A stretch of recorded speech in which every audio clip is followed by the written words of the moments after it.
tragic love story leaves one man dead, tragic truths about a local Amarillo, Texas doctor, and an unexpected man in handcuffs. With an even more disturbing fact is that the killer used to be in my carpool. Today, we'll explore the diary entry of the Texas doctor's murder for hire. Let's begin. He decides upon young, attractive women being his victim. I guess human or non-human biologics. Non-human. I call on you to quit exciting your children when all they're doing is going to quiet rest. And Sheridan goes in search of the real Bigfoot story. Possession, control, violence. What is that noise? I'm going to tell you in Where detail are you? why you have been kidnapped, what's going to happen to you. You could either be in an animal form, or maybe a human form, or half human or half animal. That man is believed to have been America's first serial killer. Your only chance to evacuate is to leave with us. Are people who are seen as a threat.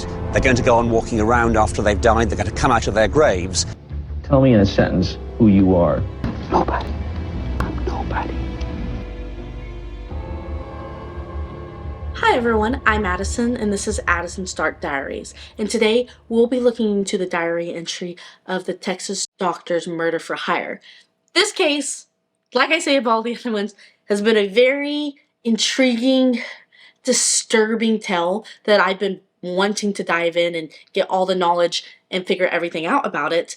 This one hits close to home due to the fact that the killer was once in my carpool when I was in middle school, and I remember rumors and things going around, and I was just young and naive and believed, anything that my peers were saying. And then when I got older, I was just like, I want to dive deep and see what truly happened and why it shook the core to the town. So let's take a deep dive and let's begin this diary entry, shall we? This story begins July 11th, 2012. Dr. Joseph Sonnier was found brutally murdered in his garage. The autopsy report showed that he was shot 5 times and stabbed 11 times. Joseph Sonnier was laying in a pool of his own blood with only a Gatorade bottle that would be later discovered to be used as a silencer for the assailant's gun. The brutality of Sonnier's murder was painfully familiar, what almost happened exactly 2 years prior to his ex-wife Becky, who was shot dead by her second husband in a murder-suicide. So to begin this, after Sonnier's second wife had passed, he was said to be a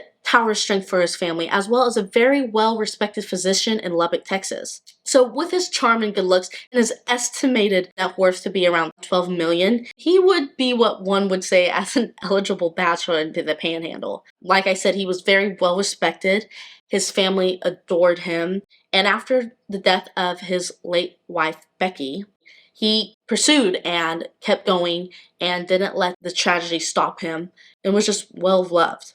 At the ripe age of 56, you would see him cutting up on the ballroom dance floor where he attended regularly to just show off his dance moves. And apparently he was phenomenal and he loved it. It was on this dance floor where he would eventually get swept up in a whirlwind romance with the divorcee 47-year-old Rochelle Shatina. So immediately he was swept away by Rochelle and their whirlwind love romance took its course. He would take her to fancy restaurants, he would fly her to Paris, he would shut her around town being so proud of his new love affair, and he would even fly her to Los Angeles to meet his son and his family, where they all adored her and said that she was his perfect match and that she was so funny and so kind and that they were hoping this one would stick with their father. They were very much enjoying each other. So he was smitten.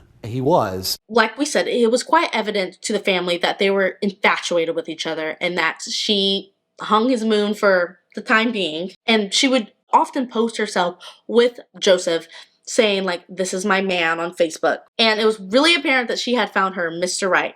At the time, Rochelle was a single mom and was just trying to support her children and better her life when she moved to Lubbock, Texas. So with this new rekindled relationship, she finally kind of had it all and what she was striving and looking for. And although Dr. Sonnier was very smitten and kind of infatuated with her, he wasn't ready to be in a relationship, to go that next step to call them, boyfriend and girlfriend, and then even maybe marriage later. He just wasn't ready to take that step. In your mind, he was never going to put a ring on it. That's right. His son Dallas stated, "I really felt sad for him. I felt like he had finally found someone who had been a better fit for him instead of some of his previous relationships. But I knew this wasn't going to last." But I don't think anyone was expecting the tragic turn this would soon take. Joseph Sonnier reportedly was preparing to break off their 10-month romance, but was then found murdered in his garage. So when the police arrived to Sonnier's home in Lubbock, Texas, they found him laying face down in the garage with 5 gunshot wounds and 11 stab marks. It had been reported that the culprit broke in through the back of the house through a window and that he had been pushed in, and a part of it was hanging out in the backyard. Detectives said that the shooting occurred in the dining room, and when Sonnier tried to retreat and save himself, he dragged himself through the hallway and the attacker finished him off in the garage. The detectives also had found bullet casings that were found in the dining room and found the makeshift silencer from a Gatorade bottle, so they assumed that Sonnier might have came out in a rush, saw the attacker, got shot, tried to get away and head to the garage to escape, and the attacker finished him off there. So at first the police thought this was just a robbery gone wrong, but when they found that nothing was missing, they had to lead to a different step. But investigators couldn't really understand why anyone would want to kill Dr. Sonnier. Like we said, he was a well-respected man in Lubbock, and everyone only had kind words to say about him. So no one understood why someone would want to brutally murder him in his own home. But since this was a now homicidal case, everyone that had knew Sonnier was now under suspicion. They first believed that jealousy had to have been the motive of why this occurred. It had been due to Dr. Sonnier being kind of a ladies' man, and during this time apparently he also was seeing other women while he was with Rochelle. And detectives also declared him as a ladies' man and asked Rochelle if she knew that he was serial dating when she was with him. And this is information we're getting from... Yeah, this is information that we're getting from statements and other girls. That I'd be out of town and he would call them and see them, or just call them? He would call them and see if they wanted to have sex. They would hook up. Local people? They were local, yes ma'am. When they brought Rochelle in, she denied all knowledge of him being a cheater or being with other women and had no idea what had happened and why anyone would do this to him. And she also was able to provide an alibi to the police during that time of where she was the day that Dr. Joseph was murdered. But soon in another interview, Rochelle broke down in tears and started to weep and point out other women that could possibly be the suspects of. She told the detectives that several women were jealous of her and Dr. Sonnier's relationship and were sending threatening letters and threatening phone calls and would stalk Dr. Joseph Sonnier. One she mentioned was a Florida dancer that would repeatedly call him even after he said that he was with Rochelle, saying that she would want him back and that he needed to be with her. She also pointed to a local nurse who wouldn't stop calling Joseph. And then Rochelle also told him that she received a threatening letter from yet another woman claiming that Dr. Sonnier had abandoned her and her daughter. Investigators then asked Rochelle, is there anyone else that could be a possible suspect in this? And she declared that Dr. Mike Dixon could be a suspect in the murder of Joseph Sonnier. So there could be somebody that you think we need to look at. A couple of people. It's Dr. Thomas Michael Dixon. He's a plastic surgeon in Amarillo. And this is kind of where the dramatic turn takes us. So, Dr. Mike Dixon was a plastic surgeon in Amarillo, Texas. And he wasn't just a physician. He was a stalkerish, obsessed ex-boyfriend to Rochelle. Rochelle told the Lubbock police that someone had been stalking her and also that her and Dr. Sonnier once believed that there was flashes coming from the backyard of someone taking pictures of them when they were together. And she believed it was Dr. Mike Dixon. Rochelle told detectives that she went to Dr. Dixon's medical spa for Botox, where he fell head over heels for her and they started a relationship. Rochelle ended up dating Dr. Dixon for 18 months, stating that it was a tumultuous and a horrible experience. She also stated that Dr. Dixon was furious when she dumped him for Dr. Sonnier, and it might have been enough for him to want to kill him. So Zach Johnson, the lead of the Lubbock Police Department, made an unscheduled visit to Dr. Mike Dixon and recorded the audio of their interview with him. They informed Dr. Dixon that Rochelle had mentioned him to be a possible suspect in the murder of Dr. Sonnier. Dr. Mike Dixon denied all claims of this and said that he was head over heels in love with Rochelle, but that he had nothing to do with the murder of Dr. Sonnier. You don't know anything about what happened today in Lubbock, do you? I have no. You're knocking on my doors the first time. Okay. Does it surprise you at all that this guy ended up dead? Hell yeah. But was still saying and claiming that his love for her would not perish, and that he even at one point offered to share Rochelle with Dr. Sonnier as long as he could have like a piece of her. He said, I'm not asking you to stop seeing him. I just want you to see me too and give me a chance. And I told him that I didn't do that to him and I wasn't going to do it to Joseph. So he wanted you to see him on the side, basically. But when you spoke to Rochelle, she had a very different outlook into their relationship with Dr. Dixon. She said it was abusive and that he was a liar and manipulative and that she would never want to go back to him. With local detectives telling Dr. Dixon of Rochelle's suspicion of him, he denied all claims, saying that he had never been to Dr. Sonnier's residence and that he had nothing to do with the murder and that he had not been following Rochelle around. Dr. Dixon was able to provide an alibi for the night, saying that he worked all night and then he spent the night with his new girlfriend the night of the killing. When asked if he had hired anyone to commit the crime, Dixon answered no and said he did not know anyone that was involved. You didn't hire anybody to go over there and commit this crime and kill him. But someone else did. A man calls Lubbock police and said that an old friend had just informed him that he had murdered a doctor. The caller, Paul Reynolds, informed the details of what Dr. Sonnier's killer would only been known. They hadn't released a lot of the information to the public, so only the killer would have known these details that Paul Reynolds was informing to the local police. The caller shared the important piece of information that would blow this mystery case wide open. And do you know the doctor's name? I think it's a guy named Mike Dixon. And it turned out to be the same plastic surgeon that was desperate to get his ex-girlfriend Rochelle back, had been the culprit all along. So apparently Reynolds had saw his friend texting Mike Dixon and saw him call him a few times at the local bar. So this led the Lubbock detectives straight to Amarillo, where they arrested 52-year-old unemployed salesman Dave Shepard. Paul, the local caller, informed the police that Shepard started to act different. One would say irrational and suicidal. So during the time when he was intoxicated on medications, he informed Paul, his old friend, of the murder he had just committed in Lubbock and talked about the whole murder to hire scheme that Shepard and Dr. Dixon came up with. He then confessed that he actually killed someone for Dr. Dixon. Detectives soon gathered all the evidence to tie Shepard to the murder of Dr. Sonnier, including a footprint that he left on the scene, as well as his DNA found on the Gatorade bottle that he used as a silencer.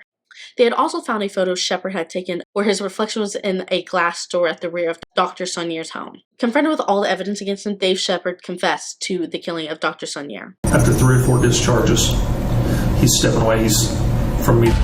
And he confessed that he was hired by Dr. Dixon. Shepard then gave very detailed accounts of what happened the day of the killing of Dr. Sonnier, of him shooting and stabbing him to death. Dave Shepard informed the investigators that him and Dixon just connected, with them both going through a recent divorce. They found comfort in each other and just became friends. We just connected and hooked up, started having friends. Soon Dr. Dixon was crying on his shoulder, saying that he missed Rochelle and he wanted to revenge and get her back, but that she had fallen in love with Dr. Sonnier and he felt like he was lost and there was nothing else he could do. Shepard states, he mentioned that he wanted to cause her problems because he left his wife for her. She broke up his marriage and he just wanted to get his payback. Dr. Dixon just wanted her back, and he believed that with Dr. Sonnier out of the picture, that she would come running back to him. So then Shepard informed the investigators the plan that him and Dr. Dixon drew up, with the first part of the plan being a smear campaign against Dr. Sonnier. Just the appearance that this guy might have something on the side. His words, excuse me, her up. So do you remember Rochelle saying she received a letter about Dr. Sonnier leaving a woman and her daughter. Well, the police now believe that it was actually Dr. Dixon and Shepard all along. As well as Rochelle being followed and getting pictures taken, it then turned out to be Shepard getting as much dirt and much intel to give back to Dr. Dixon. But with the smear campaign failing, Shepard said that it just solely possessed into killing Dr. Sonnier. Dixon's plan was to destroy Dr. Sonnier's name and then kill Dr. Sonnier and then have Rochelle coming back to him. So, Dave Shepard agreed to murder Dr. Sonnier for only 3 silver bars and a box of Cuban cigars. These 3 silver bars estimated to be around $10,000, and Dr. Dixon gave him his first one as a down payment. He would then receive the other 2 once the job was finished. And then once it was completed, Shepard was instructed to give all the details to Dr. Dixon once it was done. After the murder, Shepard hightailed it back to Amarillo, where he received the last 2 bars from Dr. Dixon, and that Dr. Dixon said that he was fine with it and that it sounded like he got away clean. Police arrested Dr. Dixon with first-degree murder based on Dave Shepard's confession. All I've got is Dave's version of events, and as you, I mean, he went ahead and he told me everything. Okay, and I mean, I don't know. That's all I got. What everything is. I mean, I don't.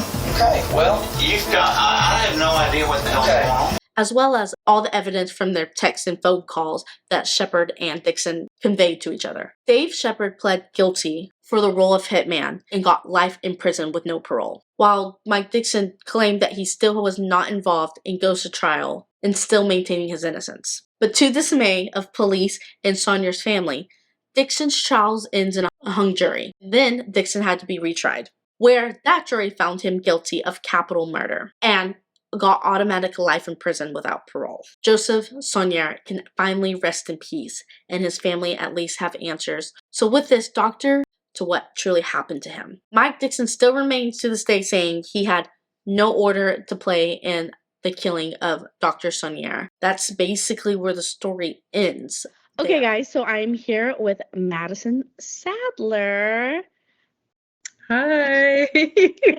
And so what I was talking about earlier, we are not connected to the case necessarily, but we both have had experiences with the hitman Shepard, as well as Maddie has some other knowledge or experiences as well. So I thought we should get firsthand talk, a firsthand person that's had some connections with it, and talk about living in Amarillo, the small town feel. So I guess let's get started. We're gonna start from the beginning. I moved to Amarillo in like half of 3rd grade, and then I went to school with Addison and Fort.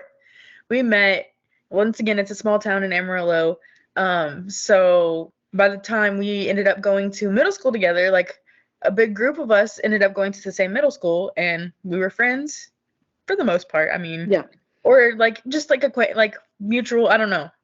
And so yeah, because like some of us wouldn't like necessarily hang out, but we were just like knew each other. So it was Addison, it was our friend Hannah, it was, I'm trying to remember exactly who it was. Yeah, so basically another thing is that in Amarillo, if you know small towns, we all lived in a very close radius proximity. Yeah. And then the school, our middle school was a little further out than what our elementary and what our high school was. We went to Amarillo High School, and we also went to Puckett Elementary, and then we graduated. Then we transferred to Crockett. So that's why we all carpooled. There was really just because, and we were all very close and friends. So we were all just we want to be with each other 24/7. Right. And then people, their parents would know each other or something like that. So yeah, it was just a group of us, which also included Ashford, which is David Shepard's daughter. I mean, you just would have never known anything. The mom she was an angel. She was the sweetest lady. So that was normal and everything. When her mom would come get us, we'd be like, okay, cool. Well, here comes David. And then most days I feel like we not necessarily dreaded it, but we were just okay, I guess. Yeah. Today's the day. As much as you could, not like, obviously, like, when you're younger, you don't process, like, emotions completely like that, but, like, I feel like we were kinda just like, "Okay, well, we're ready," you know? Yeah. He was a lot different comparative to our family. Like, first it was always women. That was another thing. We Right. always went with women. And then he would just sometimes sporadically come Mhm. and do it. And it's just he was just very, like, aggressive. I was always just like Like, literally, like, it would be early in the morning, like, and not necessarily that he was, like, yelling at us, but he would just his tone of voice is very loud. Exactly. Very loud, very aggressive. He had bad road rage. Bad. I think one day we were either, running late to school or we had time to kill or the traffic was bad, like, the line, Mhm. and, he starts driving down the alleyway, like, not even driving, like, zigzagging around, like, we were like, "Whoa, what is this?" Like, and we would go home and tell our parents, like, "Something's off, something's weird." And they would be like, "No, no, he's fine," and I was like, "Okay." I mean, Yeah, we're there all was like, "Okay." Yeah, I was gonna say there was multiple times that we were just like, Yeah, something's not something's not adding up. And we're just right. like, he's just like an angry man. Like, it always just Mhm, seemed. Now, mhm. granted, who knows what was going on in home life? I'm And pretty after, sure during that time or no, by that time they were divorced. Her yeah. parents were divorced, so he could So have just yeah, been dealing with the aftermath of that. it was a shock to us, but not like We were like, "Hmm," but, like, we shock. could have seen it coming. Yeah, when they Like, were like, we're like, if they put him in a lineup and asked us, we'd be like, oh, for sure. for sure. That's like how it was one of those deals that I was just like, with firsthand experience with him, it wasn't shocking, but Right. like we felt really bad for course and then Mhm. that family to deal with all that. That's Mhm. horrible. And it's your dad. So, you have to be like, And it's Amarillo, like, yes. that's Everyone what I'm gonna talk say. and think like rumors start and like things that were true, things that weren't true. So, I got told like crazy stories like growing up, Right. like what happened and what didn't. And that's why this case I was like very drawn to when I started. I was like, I really want to get down to the nit and gritty of what happened. Right. Right. But yeah, so that was basically our firsthand experience with him. So yeah, I guess continue on your story how. Okay, so my parents got divorced in 2018. Mhm. Took some time, da, da, da, da. My mom started putting herself out on the market. And she got on whatever dating site and she had gone on a date with this man back in Amarillo. I think during that time we were shifting from Lubbock to Amarillo. And so I was still in Lubbock. I was at work. Was working at Planet Fitness. And um I had driven into Amarillo and my mom just kind of sits me down and was like, "Hey, I went on a date with this guy." I was like, "Okay." And she goes, "Yeah, it was interesting." I said, "Okay." um she just was like, "Well, long story short, it was just very weird. Um Come to find out, putting all the pieces together, it was Mike Dixon. So she had told me that he took her to it's called the Drunken Oyster in Amarillo, which is a very nice establishment. They like fly in their seafood, da da da, whatever. She had told me whenever she saw him, he looked like a completely different person. He had surgery, he had hair plugs put in, he had his ears pinned back, like just a bunch of cosmetic surgery, which makes sense because that was the field that he was in. And then I guess his name on the dating profile was completely different. Mhm. And so at the time, she said she just didn't put two and two together.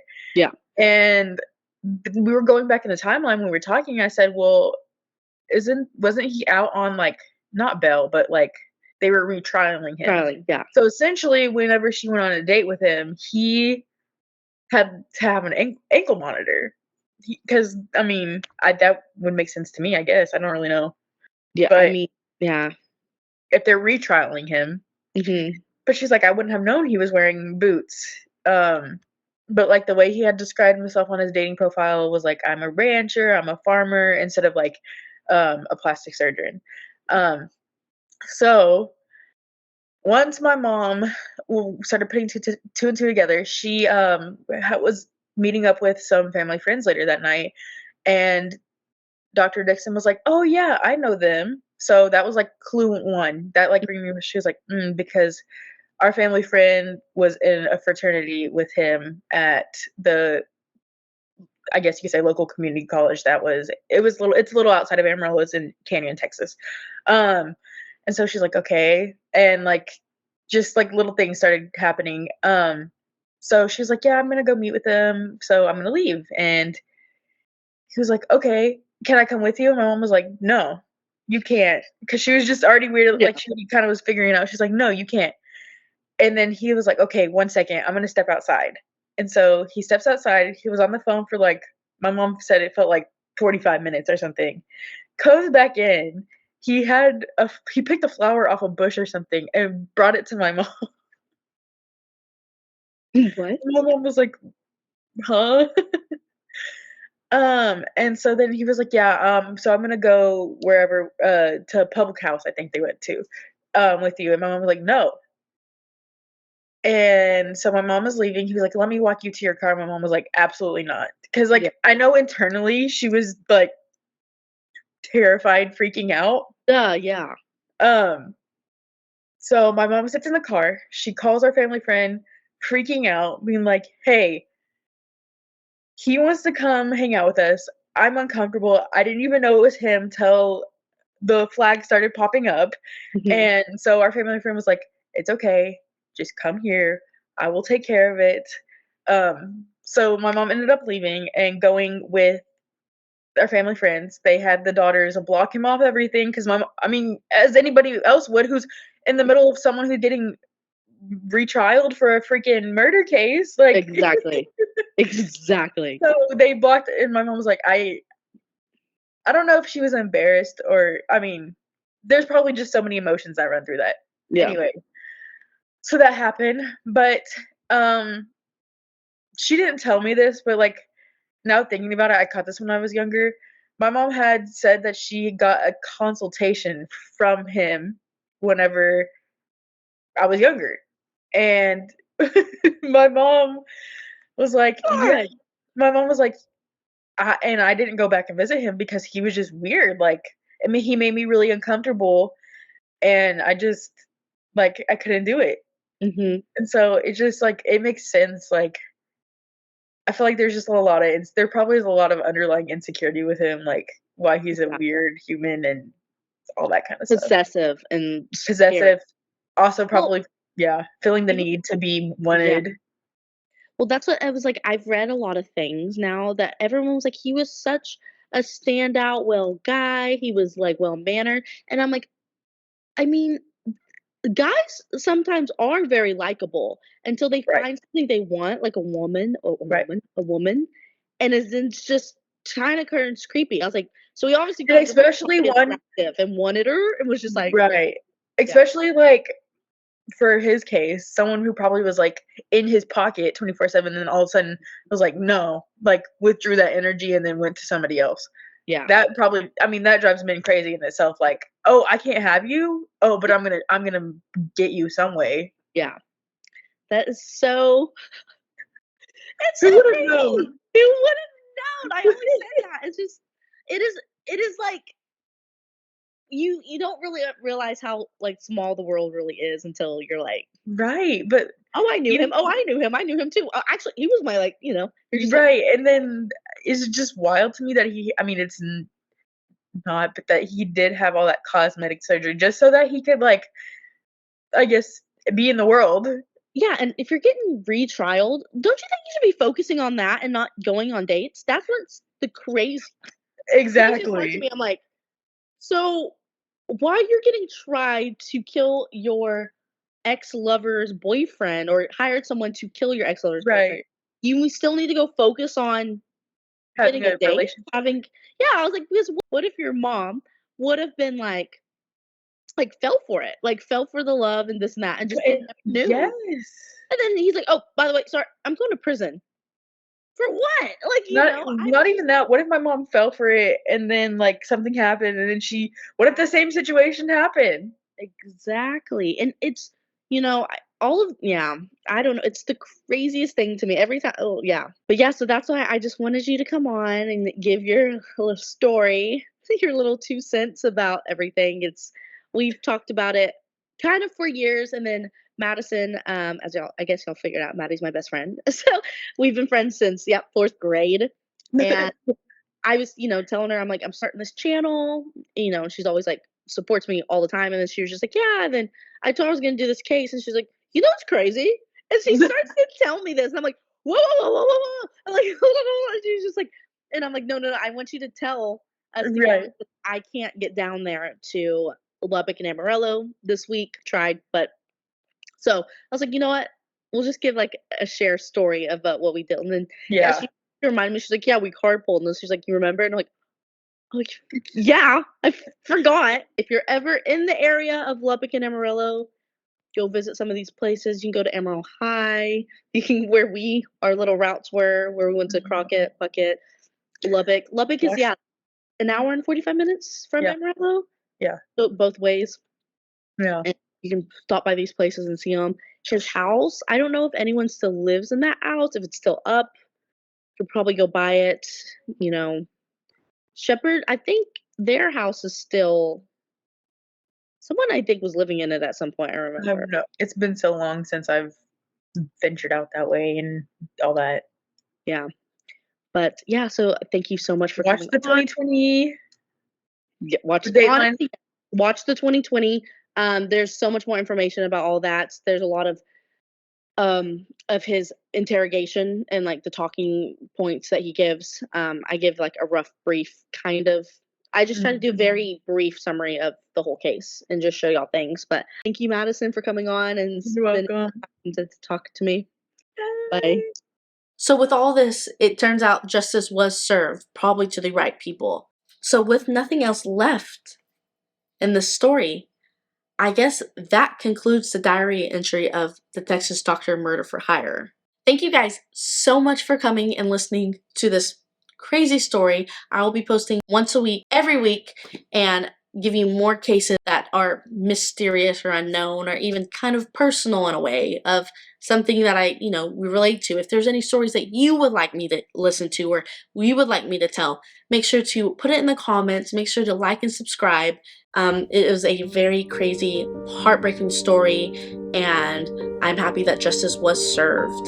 Thank you again. This is Addison in Addison Stark Diaries. Bye, guys.